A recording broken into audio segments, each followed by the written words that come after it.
प्रपंच भगवंताचा मानून करावा.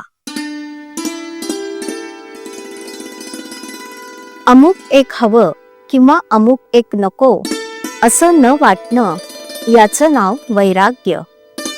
संकटकाळी हे संकट नसावं असं न वाटता परमेश्वराचं स्मरण असावं आणि त्याच्याजवळ हे मागावं की देवा, मला तुझ्याजवळ काहीही मागण्याची इच्छा देऊ नको. देहाला मुद्दाम कष्ट देऊ नयेत, पण जेव्हा ते आपोआप येतात तेव्हा मात्र ते आनंदाने सोसावेत. पुरुरव्याने दुष्कृत्य केलं आणि त्यामुळे त्याला वैराग्य प्राप्त झालं, तेव्हा त्याला दुष्कृत्य म्हणावं की सत्कृत्य? तरीही वैराग्य प्राप्तीचा वास्तविक हा काही मार्ग नव्हे हे खरंच. आपण शास्त्राविरुद्ध कर्म करू नये आणि दुसऱ्यानं केलं तर नावं ठेवू नयेत. न जाणो परमात्म्याची इच्छा असेल तर त्यातूनच चांगलं होण्याचा संभव आहे. प्रपंच मिथ्या मानावा आणि जो मिथ्या तो बरा असं वाटण्यात काय अर्थ? तो जसा असेल तसा असू द्यावा. नाटकात नट जसं काम करतो त्याप्रमाणे प्रपंचात आपण आपलं काम करावं. तुमचा परमार्थही तुमच्या स्वाधीन नाही, सद्गुरूच तो तुमच्याकरिता करत असतात, तेव्हा तुम्ही कशाचीही काळजी करू नये. जे होईल त्यात आनंद मानत राहावं. सद्गुरु दर्शनाने पूर्वकर्म पाप जळून जातात.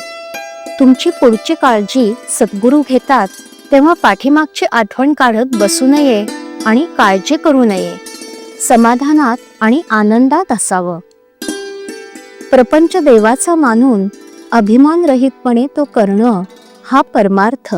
परमेश्वराचं स्मरण ठेवून तोच करता आहे असं मानणं आणि सर्व काही त्याच्याकरिता करणं म्हणजे देवाला अर्पण केल्यासारखंच आहे.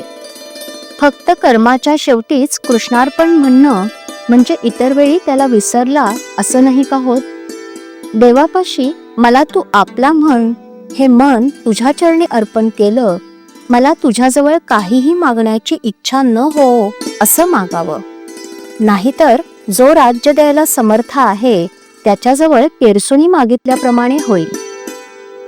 भगवंताची मनापासून प्रार्थना करावी. आपल्याला तो बरोबर मार्ग दाखवतो. आपण अंधारामध्ये वाट चालत असताना एक क्षणभरच वीज चमकते, परंतु त्यामुळे पुढचा सगळा रस्ता आपल्याला दिसतो. त्याचप्रमाणे मनापासून भगवंताचं स्मरण केलं तर पुढच्या मार्गाचं आपल्याला आपोआप ज्ञान होतं. तू जे देशील ते मला आवडेल असं आपण भगवंताला सांगावं आणि भगवंताचं अखंड स्मरण ठेवावं. यापेक्षा भगवंताच्या जवळ जायला दुसरा मार्ग कोणता असणार? श्रीराम. श्रीराम जय राम जय जय राम. श्रीराम जय राम जय जय राम. श्रीराम जय राम जय जय राम. श्रीराम जय राम जय जय राम.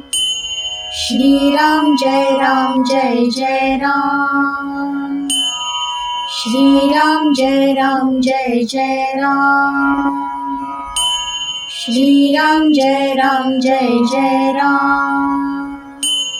श्रीराम जय राम जय जय राम. श्रीराम जय राम जय जय राम.